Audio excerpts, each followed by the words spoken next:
After a long wait, being able to play Kingdom Hearts 3 at all in such a beautiful modern form is its own kind of joy. The magic of exploring worlds and fighting Heartless while witnessing Sora's journey holds up well on PS4, featuring plenty of charming moments between Sora and the many Disney characters along with the original ones from the series, and together create a world rich to those who know its many games and universe as well, whether from previous Kingdom Hearts games or the Disney movies that are featured. A lot of flashy elements made the battle system more exciting in this entry, along with worlds that all had something special to make them memorable, and these things partnered with the way it rounds up the Dark Sega saga of the Kingdom Hearts series made it an exciting entry in the series. Whether you're someone who knows the series well or only know its main parts, as someone in the latter camp, it was a fun, action-packed way to return to the series that left me wanting more.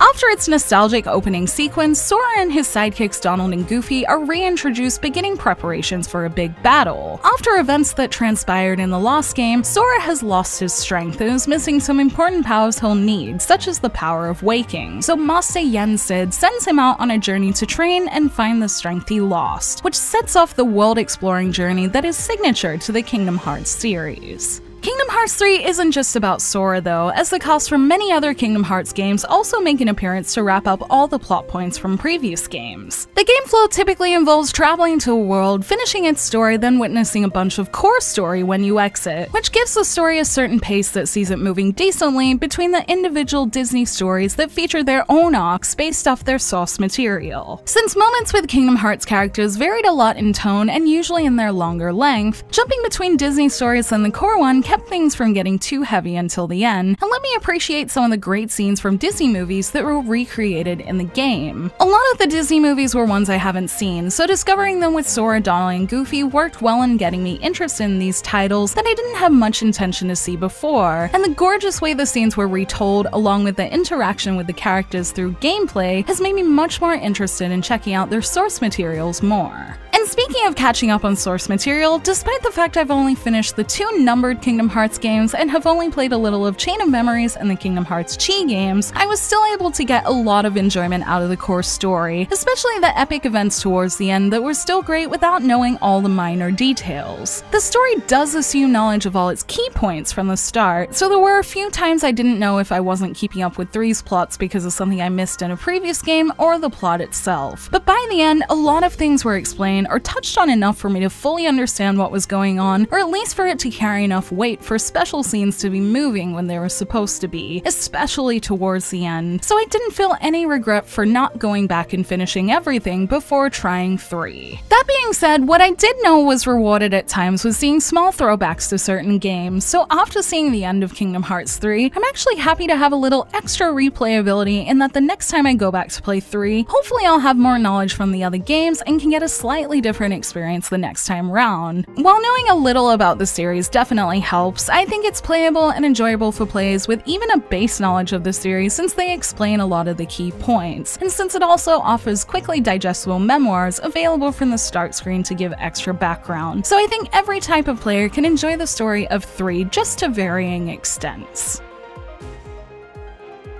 My experience with Kingdom Hearts 1 and 2 played a part in letting me catch on to Kingdom Hearts 3's combat quickly, and the active system felt like a more flashy version of what I remembered. The fluid hack-and-slash active system is back and feels smooth to play with a higher frame rate in gameplay moments, and while tutorials are there to help you understand its old and new parts, I barely needed them as everything tends to pop up with button prompts anyway. These prompts were usually for the fun and colorful new special attacks, such as Attraction Flow, which involved using Disney rides to take down hordes of enemies quickly, along with transformable and switchable keyblades with varying functions, and the special teammate attacks that were cool to see with all the extra party members in its worlds. These things gave me what I think has been missing when I've come back to its battle system in its previous games, with the excitement and more strategic involvement making it go beyond just whacking enemies and dodging, and these things together with other additions like being able to run up walls and swing on poles in flow motion gave battles more thought and was the most fun I've had fighting in a Kingdom Hearts game so far. Combat and story take place across the many worlds of Kingdom Hearts 3, and just like battles, the worlds themselves feature a lot of unique mechanics for battle and exploring. In the Pirates of Caribbean world, you can travel across a wide-reaching sea via ship, and in Toyland, you can fight toys as a tiny toy version of Sora that can also control big toy mechs. The worlds all had something like this that made exploring them different from the Lost, and the way they played differently made sure to make them memorable along with how beautiful they looked. On top of the worlds themselves, there's also the memorable way of getting there with the nostalgic return of the Gummy Ship, and while I'm still terrible at flying it, I loved that it was included, and especially how it's been made much more open, with being able to find treasure spheres and random ship battles along the way, making getting to each place exciting as well.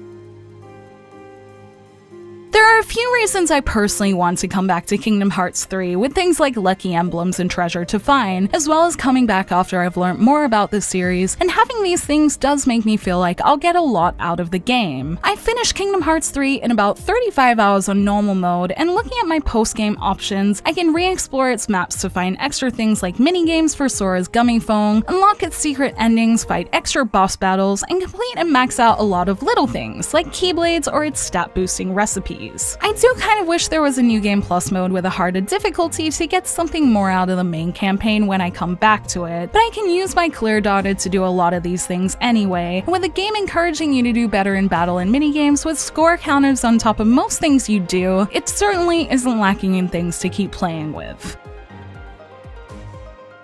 As such a long-awaited game, it's hard to believe my time in Kingdom Hearts 3 is done for now. Thankfully, the end to the Darkseekers arc was good without having played every little bit of the series. The emotional journey did make me more invested in wanting to go back and learn more about it, along with the Disney series it's introduced me to. The great story partnered with its beautiful visuals and more exciting action combat was as fun as ever to play on PS4, and the fun systems are something I'm already excited to come back to. As a fun and emotional end to this saga of the Kingdom Hearts series, the way it embraces its many worlds with new mechanics make it a standout in the series like it should be, and I only hope that those who played every part of it will enjoy the journey as much as I did.